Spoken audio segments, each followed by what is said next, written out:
Watson, tengo ganas de descubrir el mundo. Quiero dejar de vivir en este plató. Quiero saber qué hay más allá de allí. Vale. Ya estamos fuera.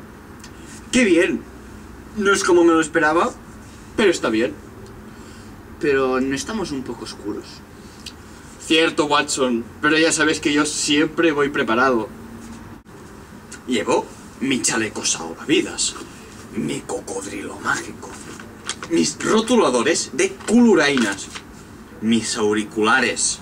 Y además, llevo una linterna para que se me vea bien. Y mira, Watson, te señalo y te veo bien. Porque estoy bien, Juan. Pero ¿no hace un poco de frío aquí fuera? Sí, volvamos adentro.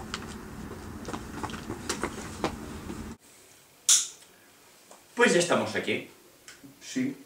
¡Oh!